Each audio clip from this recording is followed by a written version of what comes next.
नमस्कार, आप देख रहे हैं मेट्रो न्यूज और मैं हूं आपके साथ शुभेंदु सिंह। रुक कर रहे हैं इस वक्त की बड़ी खबर का। और गुरुग्राम में तेजी से कोरोना का आंकड़ा बढ़ रहा है। पिछले 24 घंटों में 76 नए पॉजिटिव मामले सामने आए हैं। कोरोना के अब 378 से ज्यादा एक्टिव मरीज हो चुके हैं और पिछले 24 घंटों में 76 नए पॉजिटिव मामले सामने आए हैं। तो कोरोना के अब 378 से ज्यादा एक्टिव मरीज नजर आते हैं और ऐसे में कोरोना के नए वेरिएंट ओमिक्रॉन का खतरा भी नजर आ रहा है। गुरुग्राम में तेजी के साथ कोरोना का आंकड़ा बढ़ता हुआ दिख रहा है और पिछले 24 घंटों के आंकड़ों पर नजर डालें तो 76 नए पॉजिटिव मामले सामने आए हैं, जो कि एक बड़ा संकट है। गुरुग्राम में तेजी के साथ कोरोना का जो संक्रमण है वो फैलता हुआ नजर आ रहा है। 24 घंटों में 76 नए पॉजिटिव मामले सामने आए हैं, जो कि एक बड़ी चिंता का कारण बने हुए हैं। तेजी के साथ ये ग्राफ बढ़ा है। 378 से ज्यादा एक्टिव केस अब तक हो चुके हैं और गुरुग्राम में ये तेजी के साथ खतरा नजर आ रहा है।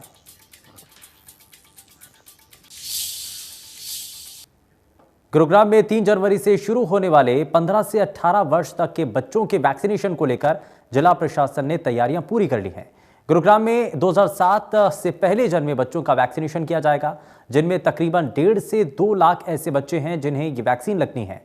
जिला प्रशासन का यह कहना है कि वैक्सीनेशन में कोवैक्सीन का इस्तेमाल किया जाएगा।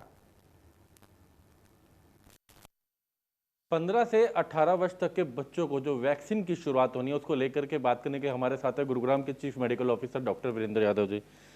केंद्र सरकार की तरफ से ऐलान किया गया है उसकी अब शुरुआत होने जा रही है, लेकिन गुरुग्राम की बात की जाए, एक ऐसा जिला जहां सबसे ज़्यादा वैक्सीनेशन अब तक 18+ का हुआ, तो आगे हम अगर बात करें 15 से 18 को लेकर क्या कुछ तैयारियां हैं, किस तरीके की उम्मीदें हैं कि यहाँ कितने ऐसे बच्चे होंगे? देखिए दीपक जी, उम्मीद ये है कि जो 15 से 18 का हम 3 जनवरी से सेशन स्टार्ट करने जा रहे हैं और कोवैक्सीन, सिर्फ कोवैक्सीन ही डोज इन बच्चों को दी जानी है, उसकी हमने तैयारियां की हैं। इनके लिए सेपरेट काउंटर बनाया जाएगा। आज डिस्ट्रिक्ट टास्क फोर्स की मीटिंग कर ली गई, जिसमें ना केवल डिस्ट्रिक्ट एजुकेशन ऑफिसर बल्कि सारे मेडिकल ऑफिसर्स और प्राइवेट प्लेयर्स को बुलवाया गया, जहां इनको ये बताया गया कि किस तरह से बच्चों की रजिस्ट्रेशन करनी है, क्या चार्जेस रहेंगे कोवैक्सीन के, जो पहले से चार्जेस थे उसी को निर्धारित किया गया है। अगर कोई नए दिशा निर्देश आते हैं तो अकॉर्डिंगली डिसाइड किया जाएगा। अगर आप प्राइवेट अस्पताल में लेते हैं, सरकारी केंद्रों पर ये मुफ्त सुविधा उपलब्ध है और रहेगी।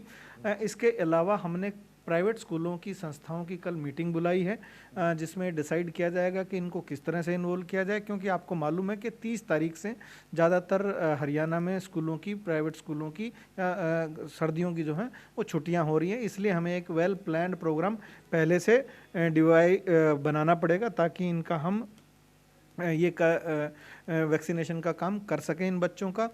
2007 से पहले जो बच्चे पैदा हुए हैं, 2007 या उससे पहले जो भी बच्चे पैदा हुए हैं, उन सभी की वैक्सीनेशन हम 3 जनवरी से कोवैक्सीन शुरू करने जा रहे हैं। और मैं मान के चल रहा हूँ गुड़गांव में जिस तरह से पॉपुलेशन 25 लाख का टारगेट था, तो 5 से 7% के करीब ये होना चाहिए।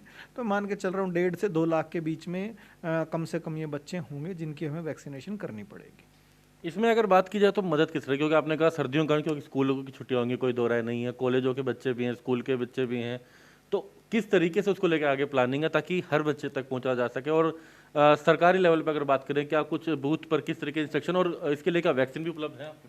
हाँ, वैक्सीन हमारे पास उपलब्ध है और जैसा मैंने आपको बताया, डिस्ट्रिक्ट एजुकेशन ऑफिसर से हमारी बात आज हो चुकी है। सरकारी स्कूलों पर तो हम लगाएंगे और कल प्राइवेट स्कूलों के साथ हमें डिसाइड करेंगे।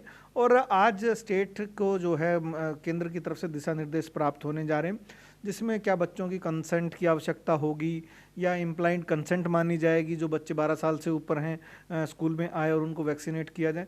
हमारी कोशिश ये रहेगी कि हम जितने बच्चे पॉसिबल हैं उनको जल्द से जल्द हम वैक्सीनेट कर पाएँ।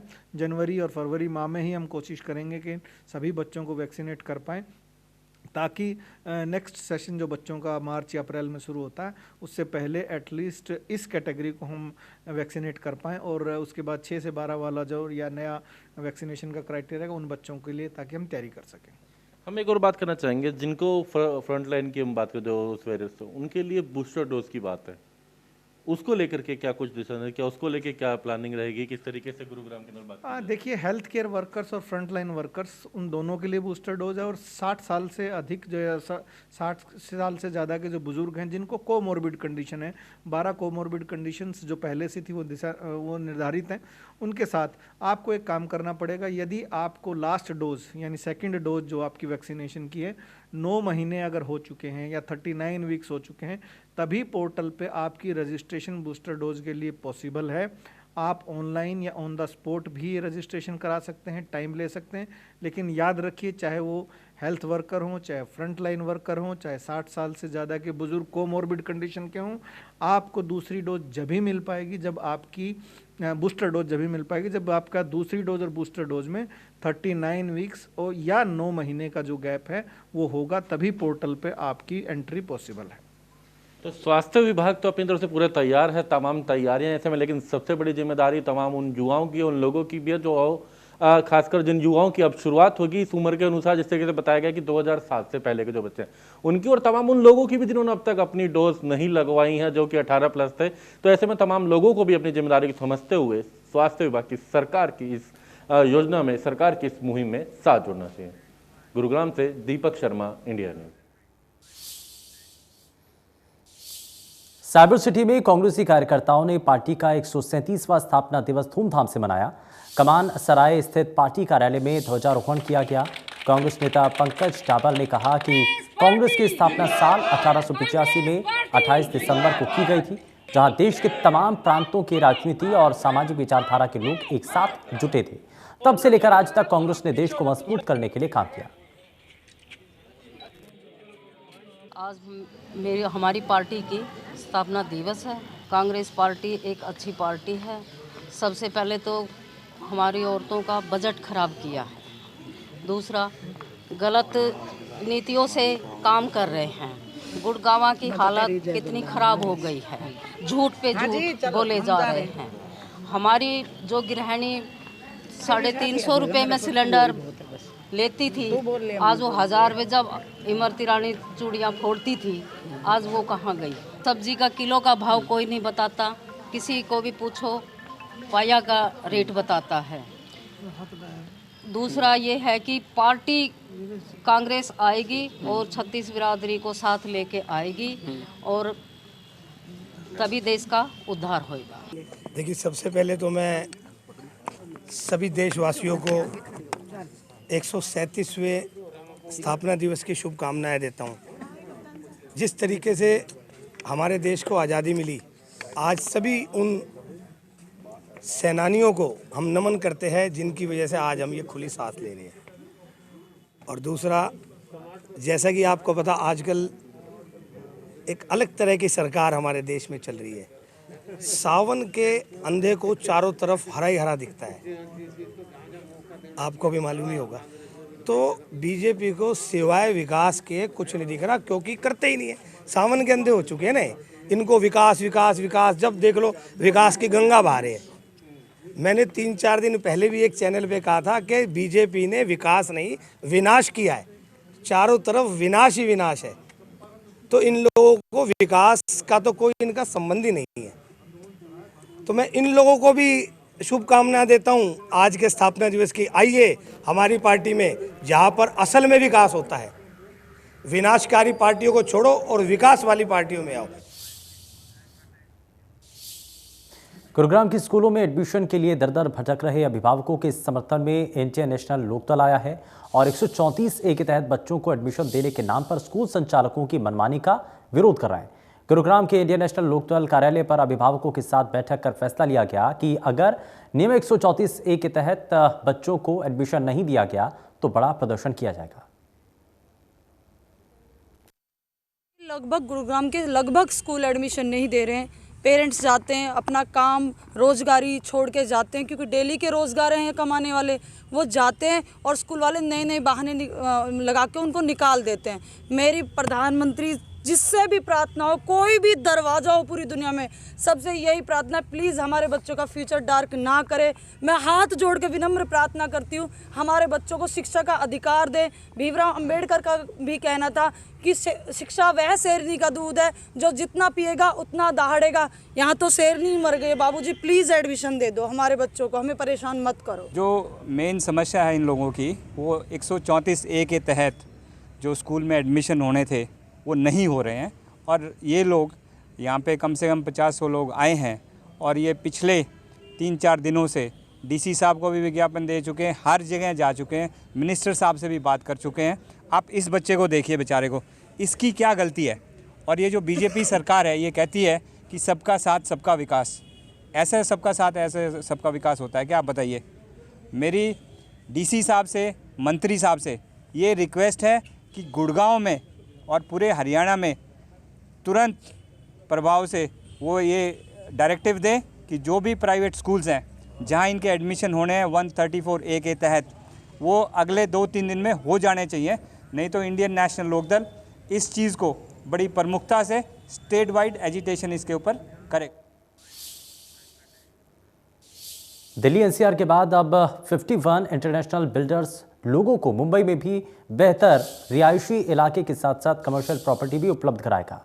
मुंबई में कई बड़े बिल्डरों के साथ मिलकर 51 इंटरनेशनल अब लोगों के उनके सपने का आशियाना उपलब्ध कराएगा। इंटरनेशनल कंपनी ने दिल्ली एनसीआर में लोगों को काफ़ी अच्छा सर्व किया है और हमारे कस्टमर्स का, हमारे जो क्लोज्ड क्लाइंट्स हैं उनका हमें काफ़ी अच्छा फीडबैक मिला है। और नए साल के ऊपर हम 51 इंटरनेशनल कंपनी मुंबई में काम अपना स्टार्ट करने जा रहे हैं, जिसके अंदर हमने लोधा, बिरला और अदानी ग्रुप के साथ हमने वहाँ पर टाई अप किए हैं। हमने अपनी वेबसाइट 51 INTL के अंडर में काफ़ी चीज़ें अपडेट अभी कर दी हैं और ओमिक्रॉन जैसे भी आने के जो चांसेस हैं या जो चीज़ें अभी लग रही हैं, तो इसके अंदर हम सभी चीज़ें अंडर वन रूफ आपको वेबसाइट के थ्रू ही आपको दे देंगे, जिसमें आपको जूम मीटिंग करनी है, आपको अपार्टमेंट विजिट करना है, सब कुछ आपको डिजिटल ऑनलाइन ही आपको सारी इन्फॉर्मेशन अंडर वन रूफ मिल जाएगी। मुंबई के लिए यही है कि जो प्रोजेक्ट्स हैं हमारे, उनके ऊपर हमारी जल्द ही वर्किंग स्टार्ट है और उन वर्किंग्स के साथ साथ में हम अपने क्लाइंट्स को अच्छे बेनिफिट्स और अच्छे डिस्काउंट के साथ में हम वो चीज़ें प्रोवाइड करेंगे। और मैं मुंबई के लोगों से सिर्फ एक ही चीज़ कहना चाहूँगा कि हम मुंबई में काफ़ी अच्छा उनको सर्विसेज देने के लिए आ रहे हैं और जल्द ही हम वहाँ पर उनके लिए कुछ बेटर सर्विसेज प्रोवाइड करें। गुरुग्राम नगर निगम की सदन की बैठक में पार्षदों और मेयर के बीच हुई बहस के बाद पार्षदों ने मेयर के ऊपर गंभीर आरोप लगाए। पार्षदों ने यहां तक आरोप लगाए हैं कि वो पार्षदों की आवाज दबाकर अधिकारियों के साथ मिलकर भ्रष्टाचार को बढ़ावा दे रही है। कारण आज पहला कारण नहीं है, ये हर मीटिंग के अंदर मेयर अपना दायित्व भूल जाती हैं और अपनी गरिमा भूल जाती हैं जिस पद पर वो बैठी हैं। हमने कई दफ़ा अपने जब सदन के अंदर हम अपनी आवाज़ उठाते हैं, इस गुड़गांव वासियों की आवाज़ उठाते हैं, तो उनका दायित्व ये बनता है हमारी आवाज़ को और बुलंद करें, लेकिन वो क्या कारण है, वो हमारी बातों को दबा देती हैं। इसका आज तक किसी को नहीं पता चला, हर मीटिंग के अंदर ये हुआ है। और जब मैंने रेडी का मुद्दा उठाया, मैंने और मुद्दे उठाए, तो ना तो किसी अधिकारी के पास उसका जवाब मिला और ना ही मेयर के पास, बल्कि मेयर साहिबा तो हमारी आवाज़ को दबाना चाहती हैं। वो कारण समझ नहीं आया कि हमारी आवाज़ क्यों दबाती हैं, इसके पीछे का कारण क्या है, जबकि उनका दायित्व ये बनता है कि वो उस आवाज़ को और ज़्यादा उठाएं, हमारी को डबल करके उसको गुड़गांव वासियों के लिए और उठा के चलें वो, लेकिन वो उस हमारी आवाज़ों को दबा देते हैं। शर्मा जी, हम बात करें, एक वीडियो भी वायरल हुआ जिसमें मेयर कह रही है कि मैं जीत के यहाँ आई हूँ और इस तरीके से कुछ बहस चल रही है और पुलिस भी वहाँ पहुँची थी मौके पर। भाई हम भी जीत कर आए हैं, हमने भी इलेक्शन लड़ा है, हम भी जीत कर आए हैं, सभी पार्षद जीत कर आए हैं और वो भी पार्षद ही जीत कर आई हैं, मेयर जीत के नहीं आई हैं, पार्षद जीत कर आई हैं और पार्षदों की वोट से ही वो मेयर की गद्दी पे बैठी हुई हैं। तो उनको ये भूलना नहीं चाहिए, वो उन्होंने अपना आपा खोल देती हैं। जब से ये पार्षद पतियों का मना करा है तो उनका बेटे को भी मना कर दिया कि कोई नहीं बोलेगा बीच के अंदर, तो जब से वो आपक हो जाती हैं और हर मीटिंग के अंदर कोई सी भी मीटिंग आप उठा के देख लो, हर मीटिंग के अंदर उन्होंने ये बात करी है, अपना दायित्व खराब किया है। हम बात करें, इससे पहले भी पार्षद एकजुट हुए थे मेयर के खिलाफ, क्या कारण रहे? कारण यही थे कि पार्षदों की बेइज्जती करते हैं। पार्षदों को बैठाने का क्या मतलब है कि पार्षद अगर शहर की मूलभूत सुविधाओं की आवाज़ उठा रहा है, गुड़गांव वासियों की आवाज़ उठा रहा है, तो उनको क्यों दबाने की कोशिश करती हैं? वो तो आवाज़ उनको, मैंने ये बताया कि उनको आवाज़ और उठाना चाहिए, वो आवाज़ हमारी दबाती हैं। जी शर्मा जी, बात करें अब आगे क्या प्लान हुआ, क्योंकि जिस तरीके से कल काफ़ी गर्मा गर्मी हुई, अब पुलिस भी मौके पे पहुंची, अब पार्षद आगे क्या रणनीति तैयार करें मेयर के खिलाफ? अगर ये हाल रहा तो पार्षद आगे से बाइकआउट करेंगे और ऐसी मीटिंग का कोई दायित्व फ़ायदा नहीं है कि उस मीटिंग के अंदर कोई निचोड़ ना निकले। क्योंकि 3-4 महीने हमारी एक मीटिंग होती है और शहर की आवाज़ हम उठाते हैं, शहर की जो मूलभूत सुविधाएं उनके बारे में बोलते हैं। पार्षदों का अपमान होता है इस चीज़ से, और पार्षदों के साथ साथ हमारी मेयर देखो, हमारी वो हेड है, उनको उस गरिमा को बना के रखना चाहिए, बल्कि उस गरिमा को ठेस पहुंचा। गुरुग्राम की सड़कें और फ्लाईओवर अवैध होर्डिंग सटे पड़े हैं। नगर निगम अब होर्डिंग से अपना खजाना भरने की कोशिश करेगा और इसके साथ साथ अवैध होर्डिंग को हटाने और उनके ऊपर सख्ती बरतने के साथ अवैध होर्डिंग लगाने वालों के खिलाफ एफआईआर भी दर्ज की जाएगी। इसमें एडवर्टाइजमेंट में जो भी इलीगल होर्डिंग्स लगे हुए हैं उसकी मीटिंग लेकर ये आदेश दिए गए हैं कि पहले तो जितने भी अवैध होर्डिंग्स लगे हुए हैं उनको रिमूव किया जाए। अगर वो बार बार दोबारा होर्डिंग्स लगते हैं तो उनके खिलाफ एफआईआर की जाए, ठेकेदार के खिलाफ, और चालान भी इशू किया जाए। इसको वीकली मॉनिटर किया जा रहा है और एक रूट बनाया गया है सभी इलीगल होर्डिंग्स को रिमूव करने का।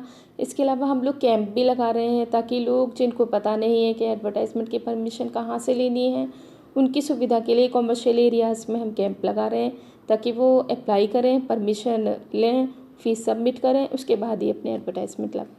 अभी जो हमारी रिकवरी अभी कम आ रही है क्योंकि कोविड का भी बीच में काफ़ी लॉकडाउन भी रहा था, कोविड का इशू भी रहा था, तो लोग रिकवरी यूजुअली फ़ीस सबमिट नहीं करते उस टाइम। लेकिन अब हम ये एक्टिविटीज़ इंटेंसिफाई कर रहे हैं और मेरा मानना है कि अगले महीने में या 1-2 महीने में हमारी रिकवरी बहुत तेज होगी। कुछ केसेस में स्टे भी लग रहा हुआ है, लेकिन जिन केसेस में कोर्ट का स्टे लगा हुआ है उसमें हम कुछ नहीं कर पा रहे हैं, लेकिन बाकी जो होर्डिंग्स है उसमें नगर निगम काफ़ी स्ट्रिक्ट है और स्ट्रिक्ट एक्शन ही लिया जाएगा, चाहे वो निगम के अधिकारी भी हों। अगर उनकी भी लापरवाही पाई जाती है तो उन पर भी स्ट्रिक्ट एक्शन लिया जाए। सोना के गांव भोंडसी के नजदीक एक प्राचीन मंदिर की करोड़ों रुपए की जमीन पर भूमाफिया की नजर पड़ने लगी है, जिसको बेचने के लिए भूमाफिया 21 कनाल 7 मरला जमीन की रजिस्ट्री करने का प्रयास कर रहे हैं। लेकिन जैसे ही इस मामले की भनक मंदिर कमेटी और क्षेत्र के लोगों को लगी तो सभी लोग एकजुट होकर सोना तहसील कार्यालय पहुंच गए और रजिस्ट्री नहीं कराने के लिए तहसीलदार से आग्रह किया, जिसके बाद भूमाफियाओं में हड़कंप मच चुका है। बुराड़िक का मंदिर है जो हजारों साल पुराना मंदिर है। ये भोंडसी, कादरपुर और रिठौज गांव की सीम पे है, पहाड़ियों की तलहटी में। इसकी ज़मीन है काफ़ी एकड़ इसमें मंदिर के नाम से, जिसमें से 21 कनाल 7 मरले ज़मीन जो कि बिल्कुल मारुति कुंज जो बसा हुआ है उसके बीच में पड़ती है, जहां 15 से 20 हज़ार गज का रेट है। हमें शुक्रवार को इस बात का पता लगा था कि कुछ लोग इससे मिली भगत करके उस मंदिर की ज़मीन को अधिकारियों से मिलकर गलत तरीक़ा से अपने नाम करा कर उसकी रजिस्ट्री कराना चाह रहे थे, जिसका लोगों को पता लगा। लोगों को पता लगने के बाद तहसीलदार से लोग मिले और इसके बारे में कहा कि ये रजिस्ट्री नहीं होनी चाहिए क्योंकि ये मंदिर के नाम ज़मीन है, बुराड़िक मंदिर के नाम। तो उसी संदर्भ में आज हम लोग सारे कम से कम 15-20 गाँवों के भोंडसी, रिठौस, दमनवर, आसपास के जितने भी गांव हैं, कादरपुर वगैरह जितने भी हैं, सभी लोगों के मौजूद आदमी डीसी साहब से मिले थे और उनके संज्ञान में ये चीज़ लाई गई, सारी चीज़ें कि इस तरह के हालात हैं, लोग मंदिरों की ज़मीन को बेचने में उतारू हो रहे हैं। तो उन्होंने कहा कि भाई मैं इस पर संज्ञान लूँगा, इसका पता लगाऊंगा कि भाई कौन लोग हैं, कैसे हो रही है, क्यों हो रही है। तो उनसे भी मिल आए हैं। उसके बाद हम निगम कमिश्नर को भी मिल आए हैं, क्योंकि अब भोंडसी पंचायत की जो जमीन है वो निगम कमिश्नर के अंदर चली गई, पंचायत के अंदर नहीं है। तो उन्होंने भी यही आश्वासन दिया कि हम इसकी जाँच कराएंगे, अब ये कौन लोग हैं, किस तरह के आदमी हैं जो लोग इस तरह की जमीनों को, मंदिरों की जमीनों को बेच रहे हैं। इसी के संदर्भ में आज हम लोग इकट्ठे हुए थे। इसमें अभी जो निर्णय लिया है, आज ही 2 तारीख को भोंडसी के पंचायत घर में एक बहुत बड़ी पंचायत में होने जाते में सारे इलाके के लोग इकट्ठे होंगे, जिसका पुरजोर विरोध किया जाएगा। और इसमें कौन लोग शामिल हैं, कौन इस रजिस्ट्री को करा रहे हैं, कौन इसको बेचना चाह रहे हैं, वो सारी चीजें वहां उस पंचायत में आएंगे। अगर क्योंकि मंदिर की जमीन को लोग बेचने नहीं देंगे, ये लोगों ने सबने निर्णय लिया।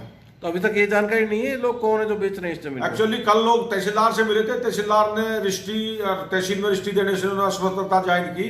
अभी तक रजिस्ट्री हुई नहीं, उससे पहले हम किसी दूसरे को रजिस्ट्रियाँ दे नहीं सकते।